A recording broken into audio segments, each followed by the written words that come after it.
You're listening to the Quad M Show. All right, so this past weekend, we were, I don't know if subjected is too strong of a word, but Venom. But Venom came out this past weekend, and as always, when it comes to those comic book movies, there's no guest that I'd rather talk about with these movies with. Yeah, we'll go ahead and say it that way. There's nobody else I want to talk these movies with than good friend of the show, host of History of Comics on Film, as well as the Fan Holes podcast, Mr. Derek Crabbe. Derek, how we doing, buddy? Hey, what's up, TJ? You know, I got a parasite. You know? I got a little parasite going on here. Stop calling me parasite, you bastard. Yeah. I don't know. Like, just to cut to the chase, I think my 2-word review of Venom was stupid fun. Like, you know, so I mean, I don't know. I think I haven't delved too much into all the reviews, but I see how it gets like a really low. It's like, you know, it's got like a low tomato score from the critics and all that stuff. And yeah. Then, you know, I've seen a couple videos where people were kind of harshing on it and whatever, but I don't know, man. I mean, I don't know. Maybe I was just in the right mood or whatever, but I mean, you know, it was kind of like stealthy, like, you know, not a summer release, and I was like, oh yeah, I'm gonna go watch this, and it was kind of fun. So I mean, I don't know. I didn't have much of a problem with it. Like I don't know. I think people are harshing too much on the film. Like, I don't know. Some people, let's just say I sort of get it. Like, I get the people that are like, dude, you can't do Venom without Spider-Man. Okay, fine, but that's what they did. So you kind of have to get past that or not. You know what I mean? Like, right. If you can't get past that, then you're not going to enjoy this movie. And then on top of that, yes, we're all used to, and we've become accustomed to, you know, the Marvel Cinematic Universe style of film, and most people, you know, kind of consider all those a slam dunk even before they come out, and so I think if you've got that audience that's expecting that Marvel Cinematic Universe type film, like, yeah, it's one of those films where if it had come out like 15 years ago, it would have been a slam dunk. I mean, it's a Blade, it's a Daredevil, it's one of those, you know, it's a Batman Forever. I mean, you know, it's like, yeah, it's not part of some master tapestry of this larger universe, and it's all leading to Infinity War. Like,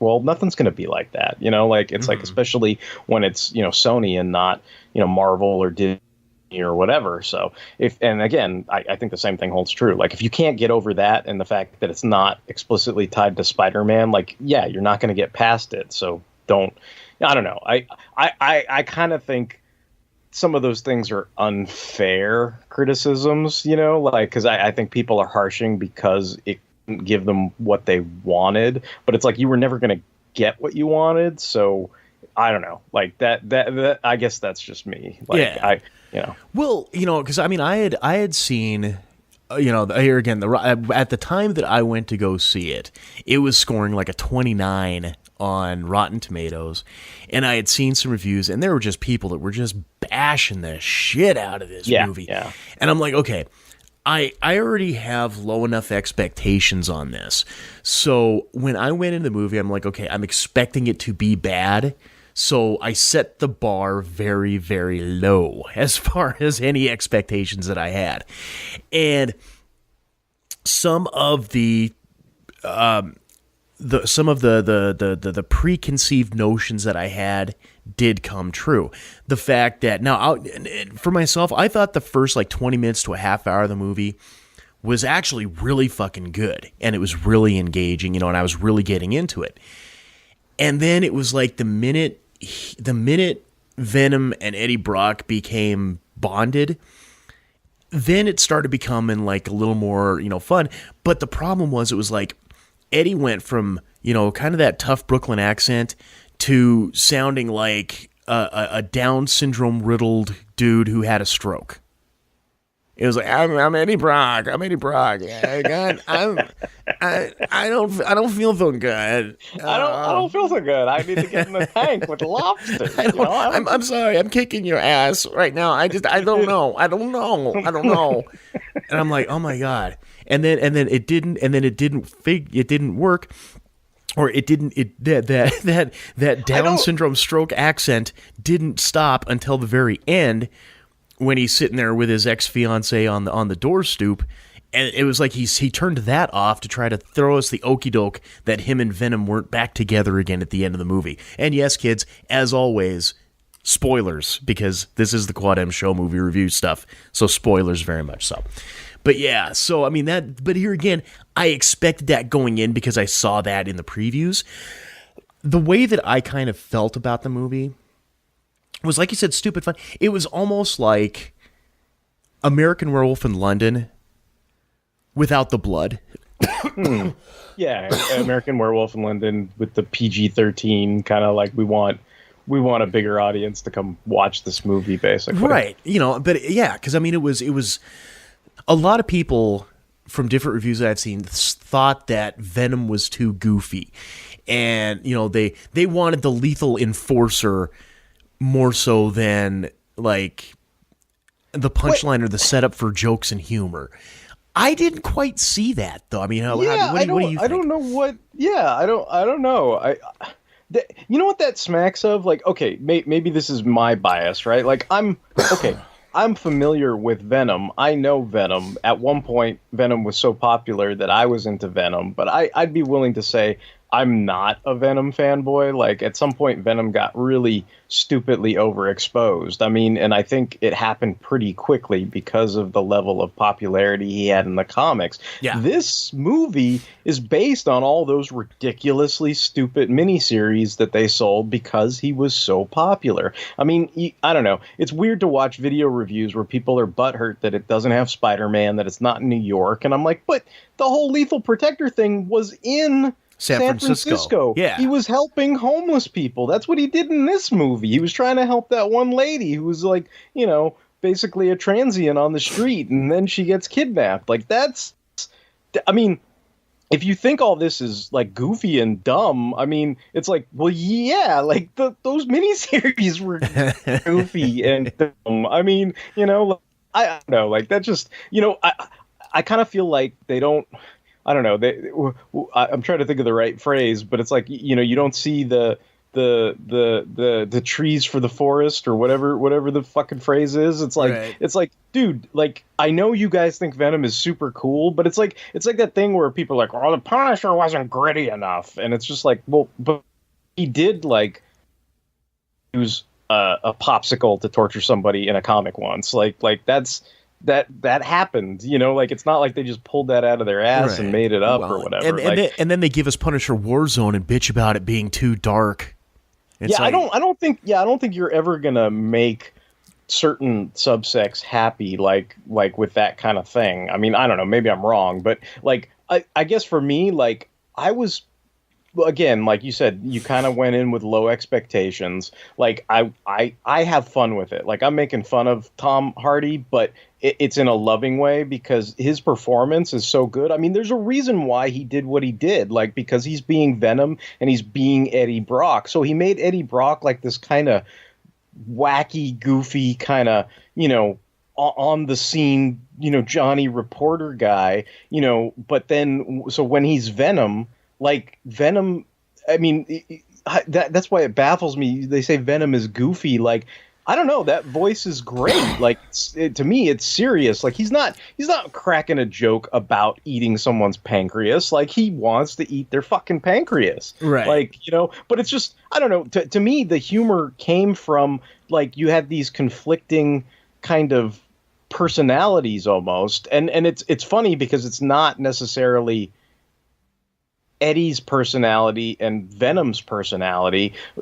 that are the same. They're actually like two separate characters, but the more they stay in symbiosis, the more they come to learn about one another throughout the course of the movie. So it's that funny thing where you feel like if you were in a relationship and you had this Venom symbiote on your shoulder, like you would have the same funny moments of like, dude, you should totally hit that. Or whatever, like whatever kind of, stupid bad advice he's given him, you feel like you have a Venom in your head, kind of, goading you on to do something that you wouldn't normally do. And Hardy being, Eddie Brock kind of playing him as a everyman. You know, it's interesting because you know, typically what you want to do in a lot of these superhero movies is you want to vicariously live through, you know, I don't know, Bruce Wayne and Tony Stark because they're super rich and they have all these glamorous women or whatever it is, right? Or if you want to vicariously live through being a hero, you know, you've got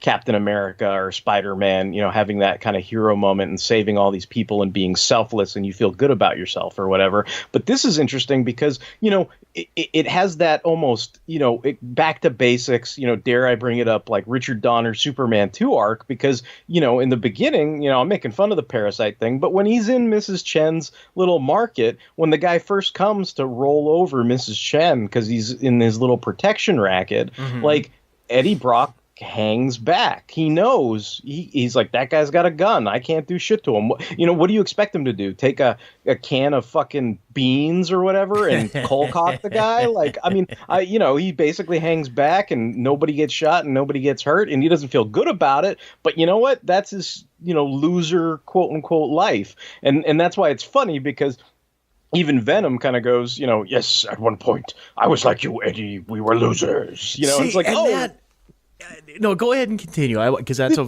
I want to touch but on. I mean, I think that's great because on their own, yeah, they were kind of like, you know, loser dudes or whatever. And then, you know, by the end of it, you have that return to form where he is Venom. He can do something about that guy rolling over Mrs. Chen, and he makes the guy piss his pants. And ultimately, he stays true to Venom. He doesn't, you know, if this was a goofy, lighthearted, real quote unquote PG-13 movie that was supposed to be family friendly, he would have let that guy run off at the end. You know, Constantine would chew bubble gum instead of smoke. Like, that's how that movie would have ended, where he lets the guy run off and then he winks at Mrs. Chen. But no, he eats the guy and he's delicious. Like, I mean, what? I mean, you don't see all the grisly aftermath. They make it a pretty clean. Oh yeah, no, and that's someone was like Venom's up, Venom, and I'm sitting there watching the movie. I'm like, he bit the head off like 3 different guys on camera. It just wasn't visceral. You know? They just didn't do this kind of Deadpool blood splatter, you know, right? What have you? Like, it wasn't grisly. It was kind of, you know, I guess for lack of a better term, you know, it's like the Old West thing where the guy gets shot in the chest and he just grabs his gut and goes, oh, and like falls over. Right. And it's like, it's not like it really would be if you had a gut shot where your intestines would be all over the place and, you know, that kind of thing. But, oh, hey, what do you know, I don't know. It's a movie. Like, you know, some things you suspend your disbelief for, right? But one thing that I did think kind of hurt the movie was the fact that, okay, number one, you know, Eddie Brock starts off as being like this huge, big-time investigative reporter, and he's built a name for himself and all this type of stuff. And then, and I know they had kind of talked about it, like, don't do this again, Eddie. You're gonna, you know, don't be pulling your crap. But then all of a sudden, it's like, you know, in 6 months, he's buried in a complete, you know, like I said, loser. Which, don't get me wrong, you got to hit rock bottom to build yourself back up. I get that. But do you think do you think that it hurt the character at all when even Venom refers to himself like itself, its own entity? Like, I'm a loser too, Eddie. And I'm like, I kind of felt that kind of hurt the character. That line hurt the character a little bit. But maybe it's because of my bias, like, because I don't love the notoriety and popularity that occurred with the character in the 90s, like, because maybe that's why fans get butthurt, because he self-described himself as a loser. And it's not like, but I think they need to understand, like, that's Eddie Brock on his own. Eddie Brock is a loser. He was stupid. Like, I mean, in the comics, he fingered the wrong guy. I mean, this movie fixes a lot of things that I think are ridiculous about Eddie Brock as a character. Mm-hmm. I mean, you're mad at Spider-Man for proving that you're wrong and you were already wrong? Like, that's a stupid, tethery, dumb motivation to have. And I think, like, some of the best versions of Venom that are interpreted in either cartoons or movies or whatever are the ones that totally revise and tweak that. Like, I really like the Spectacular Spider-Man Greg Weisman version of Venom because he's like this frat bro and he's like this older college dude who makes friends with a high school Peter Parker, and he feels betrayed because Peter Parker is the smarter one and kind of gets in more with the college professors, even though Eddie Brock is in college. And it I don't know, it just makes his anger and his sense of betrayal at Peter more visceral. And I think in this case, it's like, yeah, you don't have Spider-Man, but you do have a sense that Eddie Brock is justified because they fix that. He's not wrong. The Life Foundation is murdering homeless people. Mm-hmm. They are taking advantage of human beings for their, I don't know, their bottom line, their I don't know, his kind of wild and crazy, notion that everybody's going to go join freaking Clintars in outer space and all this other shit, right? Like that they're going to go do that, right? But he's right. And that to me turns it on its head, because you can, I don't know, for me, I'm like, I can get into the romance with Michelle Williams in the film. Like I can understand that because you feel more sympathy for Eddie Brock because underneath it all, like, yeah, he might be a self-described loser, but he's a loser because the people that are more powerful than him have basically silenced him. Mm-hmm. And his silencing is not him being stupid. His silencing is him being right. Yeah, but when the symbiote, it refers to itself as a loser. Like, I am a loser too, Eddie. It felt to me, I don't know. But that's by itself too. Like, think of it. He's on this ship or this asteroid with Riot and all these other ridiculous, stupid rainbow-colored symbiotes from the comics, like, I don't know, Scream and Lasher and whatever these other douchebags' names are, right? These millions upon millions of symbiotes that are living on a comet, yeah. But I mean, think of it. Like, they're basically, there's a reason why Eddie and Venom merge together and they have the symbiosis. Like, because on that little asteroid, Venom on his own was probably a loser. Like, he wasn't the coolest Clintar on the fucking asteroid. You know what I mean? But he comes to Earth. And he's like, dude, this guy Eddie, like, he might be a loser and I might be a loser, but when we're together, when we're in symbiosis, like, we actually do something cool. We have these cool Steve McQueen fucking car chases, and we fuck shit up, and everything's cool, and I can crack jokes and call him a pussy for not diving out the window, and I can try to, like, he's that friend of yours that you don't really want, but that the one that wants to see you get back with your girl that you can't get with, like, where he's that friend that you want to, that wants you to see you do well, but at the same time, he's kind of that friend that you're, like, embarrassed to have hang out with you when you finally go to meet that girl. You know what I mean? He's like, he'd be the guy that'd be like, dude, yeah, you should totally, give me a high five, like, go in there, like give her some flowers. I wouldn't know anything about having friends like that. No, not at all. Goddamn, fucking noob. I wouldn't know anything about friends like that. No. That's the thing, though, right? Like, imagine, like, you have a fucking symbiote. It's like, goddamn, fucking fan, dude, pussy, she jump out the fucking window, like, and that's what it is. That's why it's funny to me. That's why I like it. But I mean, so I guess, I don't know. You're opening my eyes to things because I'm like, okay, I get it. I have a bias. Like, it's like I don't necessarily have that unabated, unabashed love for Venom from that era. So I guess, I can accept that maybe some people would be butthurt over this presentation of the character. But again, I think my only no prize or excuse to you would be they're only referring to themselves as losers as individuals that are separate of the symbiosis. They're not calling, like, Venom the symbiote is a loser, and Eddie Brock on his own, investigative reporter Eddie Brock, who gets pwned by the man, the man is a loser, right? But when they come together and when we are Venom, they're not a loser anymore. They actually have the power to make things right in this context, and essentially they do. I mean, that's why by the end of it, he's back to being. He's like, I'm Eddie Brock. I'm an investigative reporter. I'm going to San Quentin. I'm going to have an interview. I get this really big interview.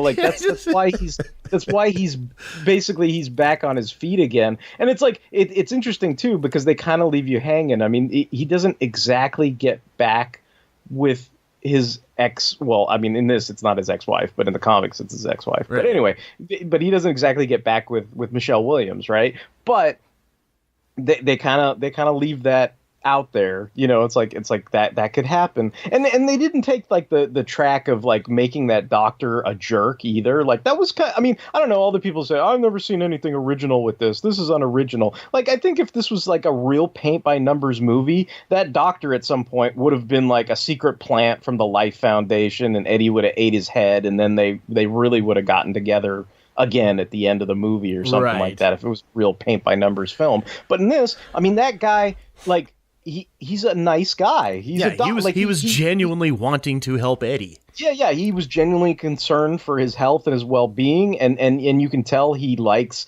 Michelle Williams in the film too, but he doesn't really get like crazy wild jealous of anything like that. But at the same time, you kind of realize like, oh, maybe if Eddie Brock continues to be the lead protagonist hero character that he is and doesn't continue to, fuck shit up with his previous self, his loser ego self, like that he might, get back with her, and then that other doctor, I don't know, gets with the poor girl who can't say symbiote correctly that got eaten by the Clintar. That died.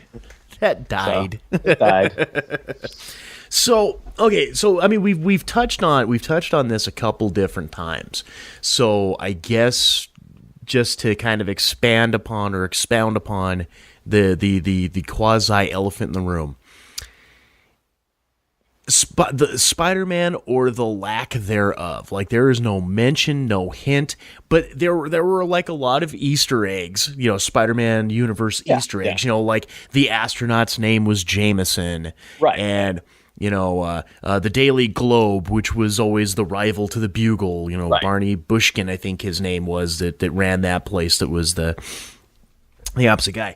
So there was a lot of Spider-Man-centric references and Easter eggs, but no Spider-Man proper. And I don't think. Do you think that was making it miss anything? Because I don't think that it hurt the film.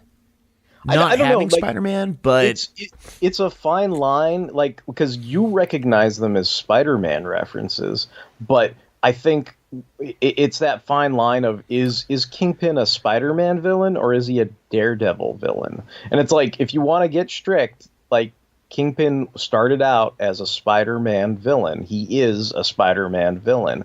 But as you continue with the history of the character, like, Daredevil kind of took ownership of Kingpin. And I think most people would argue to you that Kingpin is a Daredevil villain. In fact, he's probably Daredevil's #1 villain. And kind of where I'm going with that is the Daily Globe to you is kind of like, oh yeah, it's a rival paper. Peter went over there and did some slumming when Jonah was mad at him or whatever, and did a couple freelance gigs. It's like his rival photographer, Lance Bannon, works at the Globe, or, I'm trying to think of things that are specifically just related to Spider-Man. But for Venom fans, like, Eddie Brock worked at the Globe. Do you know what I mean? Like, okay. Like for so it's like those things, like, conceivably.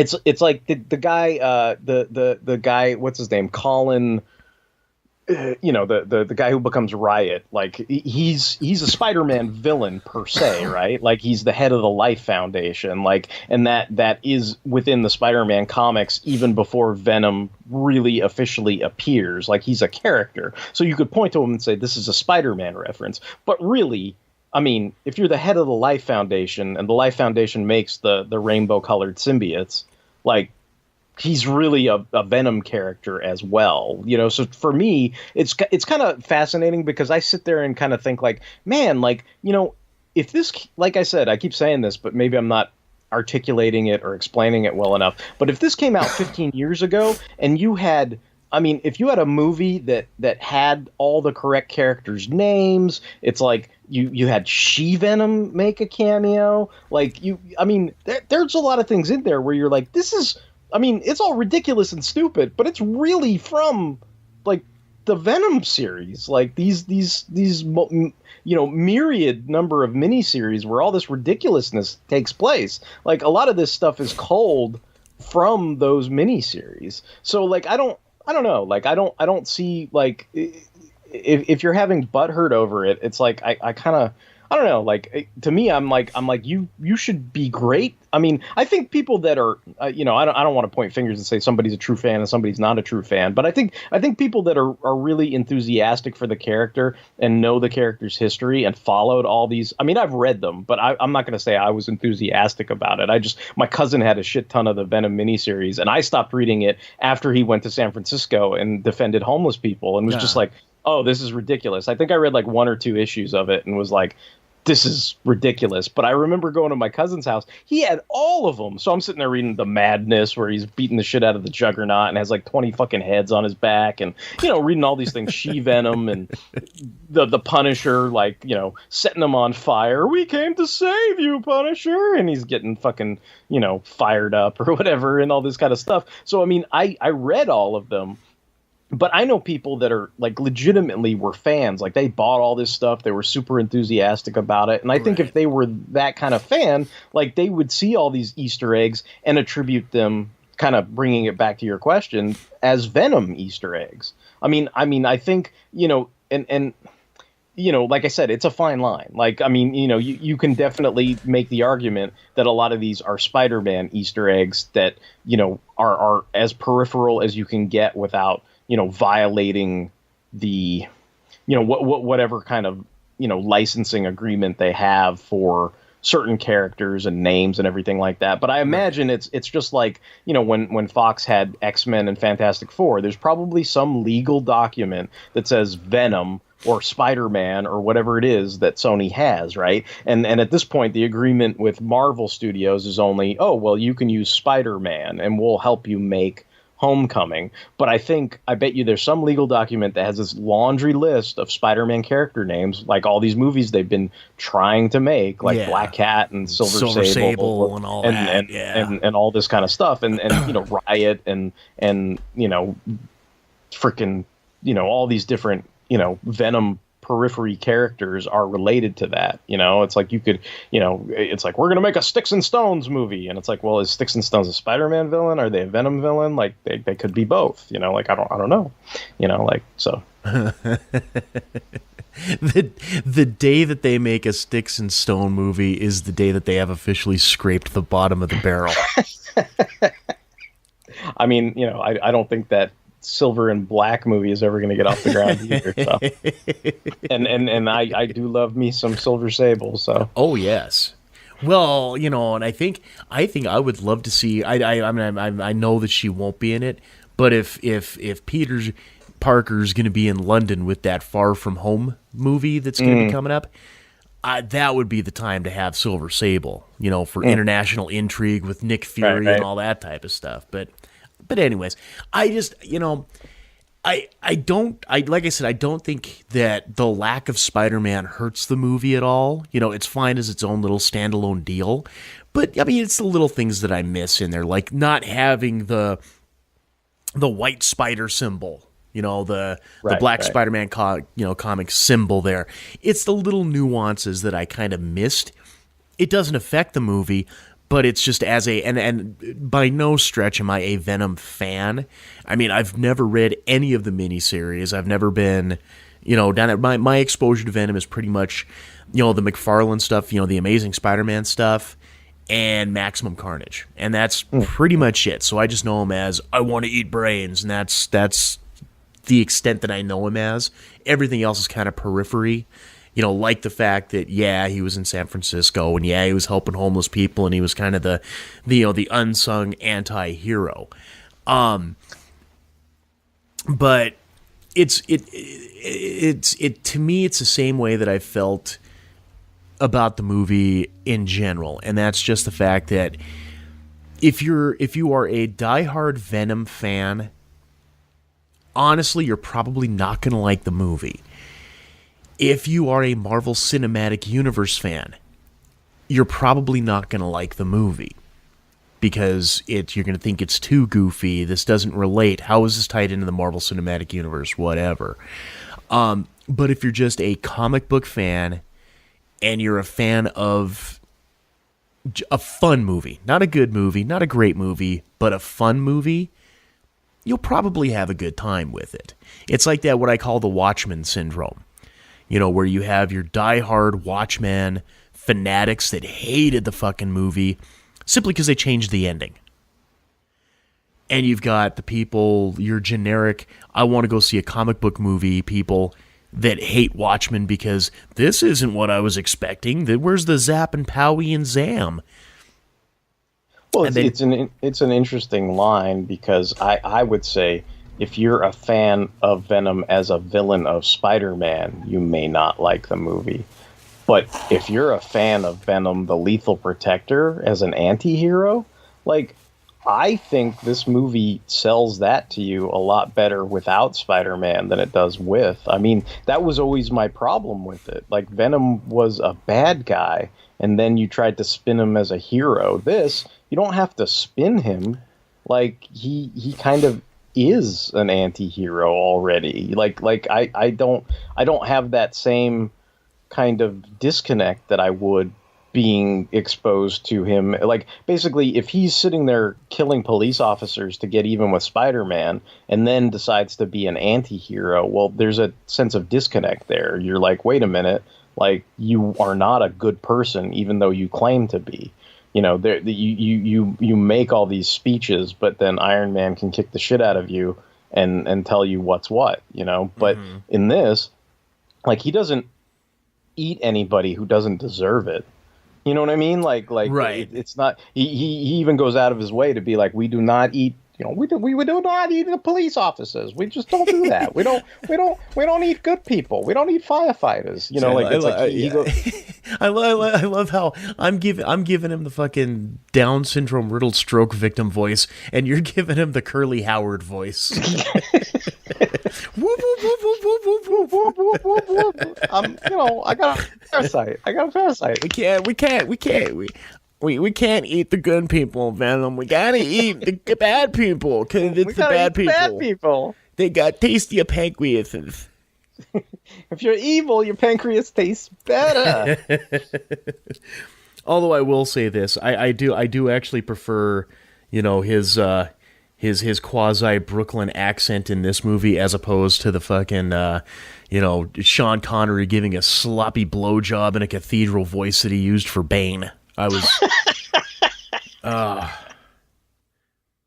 No, I think people don't appreciate how awesome that is, because I think the his Eddie and his Venom are so different, you know, like, and there's a reason for that, like, that's purposeful, you know. So I enjoyed that, and I think that's what gave me the most laughs in the movie, like, just their kind of banter with one another, you know. So going through, I mean, just everything there, you know, I thought as brief and as contained as the action scenes were, because I think there's your three major action scenes. You know, you got the motorcycle chase, you got the SWAT team. I'm trying to remember. Because there was the motorcycle chase, there was the Riot Venom fight at the end. Right, on the shuttle and everything. Yeah, and I'm trying to remember the third one. I mean, those are the big ones, and then they kind of split up, like, the sort of, you know, the after that first kind of, you know, car bike chase thing, like, there's that kind of chase in the forest where they kind of, you know, he leaps up and when he first gets the symbiote, you know, it's like that's all part of that. Like, there's that sort of constant chase type thing where he's going after Eddie, you know, and you know, they've got, like, the security force guy that's always getting chastised for not bringing Eddie Brock back to the Life Foundation. Yeah. Well, and the only other problem that I really had with the movies is there was some major plot holes in there, And I mean, even, like there's some Tom Hardy interviews saying there's like 40 minutes worth of cut scenes that he was kind of upset that they cut out that were actually his favorite scenes in the movie. And, but I mean, it's things like, okay, so his ex-fiance, Montana native Michelle Williams, I might add. We can produce some hotties out here in the Big Sky country as well, But oh my God, Venom is killing Eddie. We got to get it. We got to get the Venom out of him. Oh my God. And then all of a sudden it's flip flop turn around. Okay, well, I'm gonna kiss you and give Venom back to you like herpes. Here you go. Now go save the day, with no thought whatsoever about him potentially dying.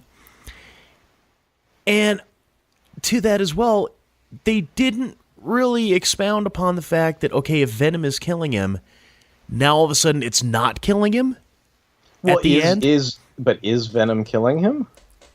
Like, they said... Well, because they were talking about the heart atrophy and the liver atrophy and all that, and of course, but the atrophy is because he wasn't eating people's fucking organs and stuff. Like, as long as he's... I don't know, the way I took it is, as long as he's out there fighting the anti-hero fight and eating, like, brains and pancreases and all this other shit, like, he'll be fine. That'll keep him fed. Okay, all right. But that was kind of, he's on the run. They're not giving him the opportunity, and Brock's still fighting him at that point, like, because he doesn't know for sure, And then my argument would be, well, Michelle Williams, cute as a button, puts on the Venom suit, and then there must be some kind of quickie wham bam thank you ma'am exchange of, hey, like, this is going to be fine. Like I'm not here to, one, I decided I'm not going to invade your planet. Two, I'm a loser like Eddie. We're kind of simpatico. Like, I'm not going to let him die. And three, let's go out there and give him the suit back so we can save the day. Like, maybe that could have been explained, like, spelled out in a scene, but I don't know. I didn't need that. Like, mainly what it was for was, it was supposed to be this Easter egg fanboy thing of, oh, check it out, it's She-Venom, like, from the comics, right.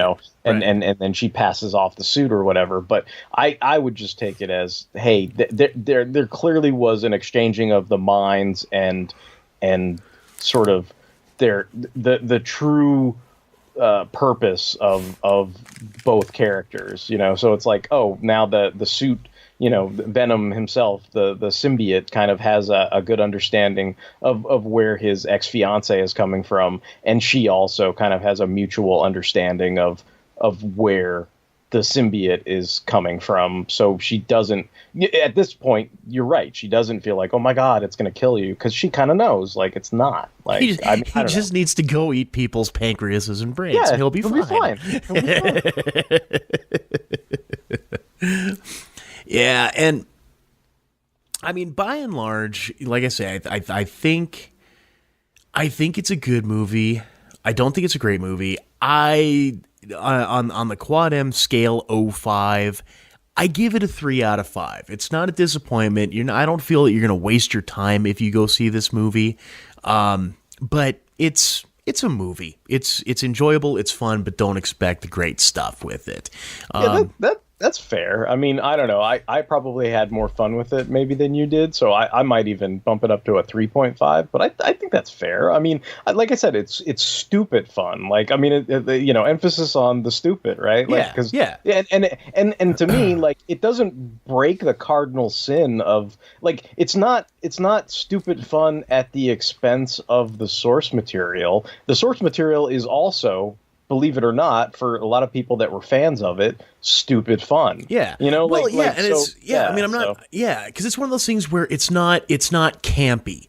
It's not stupid like, say, Batman and Robin, like, horrible. We're going to try to be wittier than we should be and campy and giving the winks and the nods and flash out the Batman credit card bullshit. It's fun and it's funny and it's appropriate for the story. It works. It works for what it wants to do. But it to me, like I said, I'm not going to shit on the movie like the reviewers and the Rotten Tomatoes and all that type of stuff, because I think it's way better than the 29 that they're trying to fucking give it. I think it's fun in that if American Werewolf in London was a PG-13 movie involving a superhero alien or an anti-hero alien symbiote, it's kind of the feel and the vibe for it that I got, which American Werewolf in London is one of my favorite films. I mean, the whole bonding process when he's like freaking out, eating chicken out of the garbage, going to the restaurant and eating live lobsters and jumping into the tank to cool himself off, that was funny shit. Yeah. And, you know, so I mean, to that end, like you said, stupid fun, but not degradingly grind your teeth to fight your way through it fun, you know, or stupid. You know what I mean? Yeah. I just think people have gotten spoiled and or accustomed to movies that are not embarrassed by the source material. And when you get something like this that might not be as, I don't know, like it doesn't have all this public sort of or critical acclaim, you know, like that doesn't mean like at least they're not, to me, all I can think of is, hey, well, they're not embarrassed by the source material. They clearly enjoy the source material and are pulling from it. Like, I think you guys need to hold off because I don't know.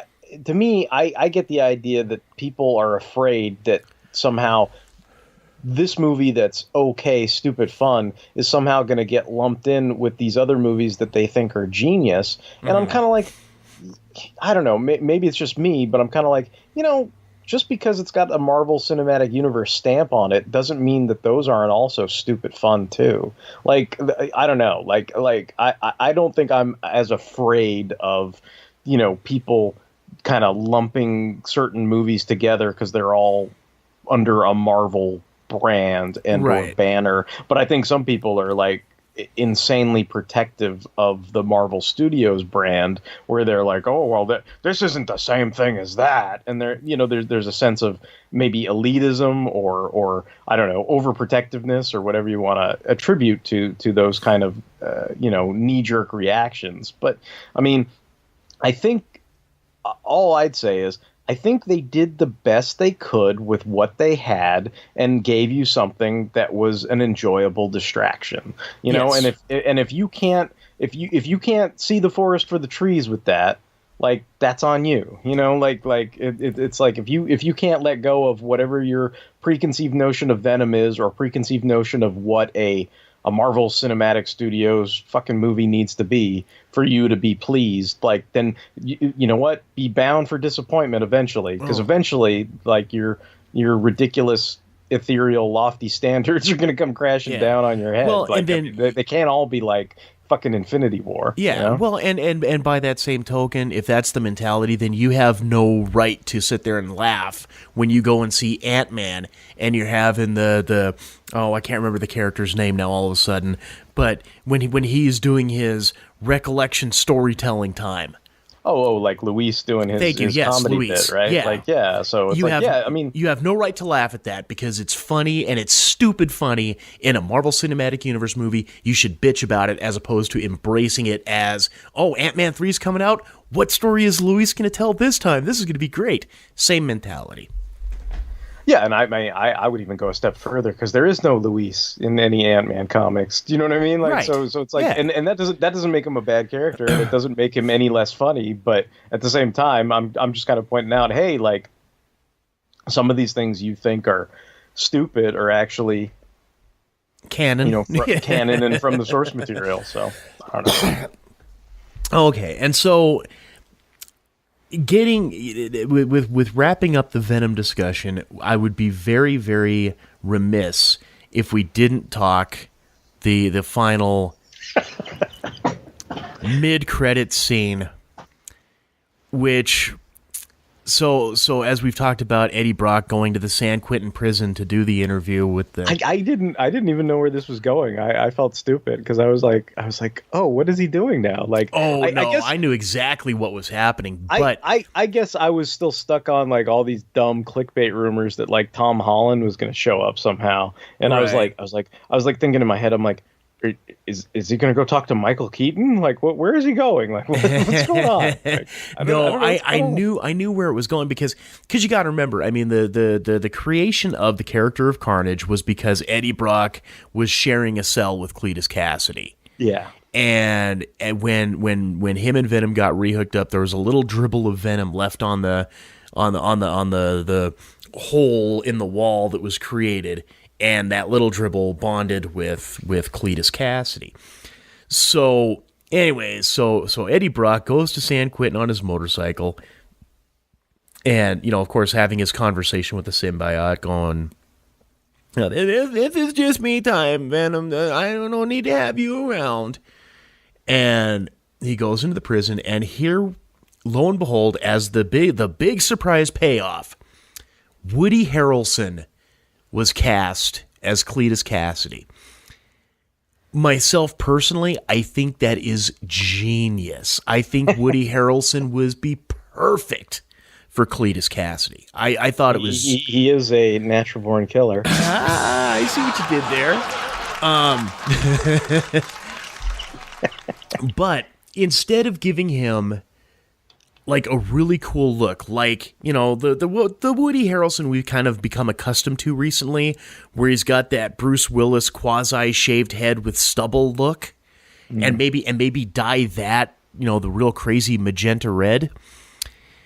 Instead, we got Woody Harrelson in the most god-awful Ronald McDonald fuchsia crazy-ass wig. I mean, it looks like if fucking Pippi Longstocking was on a 3-day bender. Yeah, but there's no mistaking that that's Cletus Cassidy. I mean, I think if you changed anything about that crazy wig, like there'd be people scratching their heads, going, "Wait, who is that? Like, what's going on? Like, what?" But I think the minute you saw his face, where he's just like, I mean, that's why I thought the line was over the top, where he's like, "When I get out of here, it's gonna be carnage." Well, and I think that's part of the problem was that all I had to do was say his name when Brock and the guard are walking down the hall, and they're talking about, the FBI don't interview him none. If you don't keep your damn hands to yourself, they're gonna be looking at you as another one of his victims, and that type of thing. If they could have just said Cassidy's name, called him Cassidy or Cletus, people would have known. And those that didn't know, it would be like that Thanos moment at the end of the first Avengers movie. Half the crowd is, "Who the fuck is that?" The other half is popping and coming all over themselves. "Oh my God, it's Thanos!" Crazy Ronald McDonald wig. Explain. And the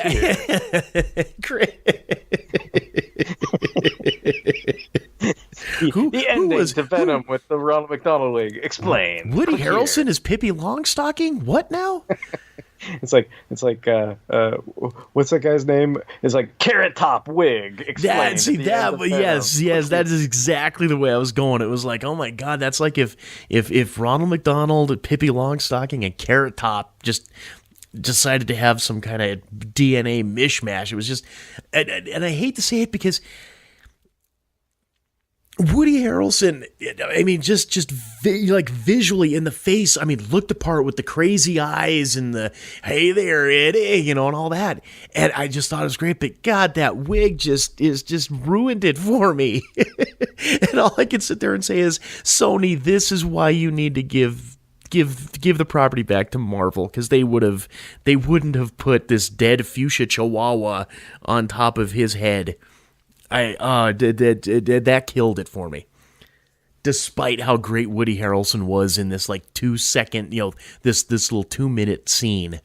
I'm kind of conflicted because I think there's some level of that's costume shame, where you're like embarrassed that Carnage looks the way he does, but then I don't know, like, I mean, I guess I can see your complaints, but I don't think the solution is to have him keep the Bruce Willis buzz cut, though. Like, I there must be some happy medium ground where he can still have a full head of hair, but not have like the Oliver Queen, Arrow wig, where it like follows him around from flashback to flashback. It's like the wig died in season 5 or whatever. Like it's like, but it's like, I don't know. Like I feel like everybody's always gonna yuck it up about somebody wearing a wig, like no matter what. So it's like, I don't know. I guess you're damned if you do and you're damned if you don't. Because if you don't, then you do. If you don't have the wig, you do need it's gonna be carnage because nobody's gonna know. Right. But then if you do have the wig, then the carnage thing to me seems overdone because it's like, oh, well, he's scraping blood on the freaking walls of the prison and he's got the big crazy hair. And you're like, oh, well, duh, this is Cletus Cassidy, so. But all in all, I mean, it was a nice surprise, and I thought it was genius casting. I just let's recast the wig for Venom 2. That's all I'm asking. Fair enough. New wig next time. It's gonna be like Damon Poitier and freaking why am I blanking on his name? Thanos. Josh Brolin. Josh Brolin, it's like he'll get recast in between the cameo, or the wig will get recast in between the cameo. It's like, dude, that wig's gonna be all like at conventions, like doing signings, and then it's gonna be all butthurt that it wasn't in the sequel movie. Like, God damn it! I'm like, why they recast me? Bullshit! It wasn't a drug problem; it was a them problem. One guy on some shitty podcast makes a comment. Next thing you know, here I am. Clickbaity 25 celebrities you'll never hear from again. Woody Harrelson's wig. Original Venom. The true Hollywood story of his spiral into debauchery and lasciviousness. I was a big time wig in Hollywood, and then that Quad M show talked smack about me. I was making the rounds. Went downhill after that. I was making the rounds, and then that fucking TJ had to open his mouth. Damn you, Damon! I had a fresh 95% wig rating on Rotten Tomatoes, and it went to 21% overnight. It was total bullshit. Jesus. Oh my God. Oh, all right. Well, before we wrap things up, I gotta ask. I've seen little bits here and there.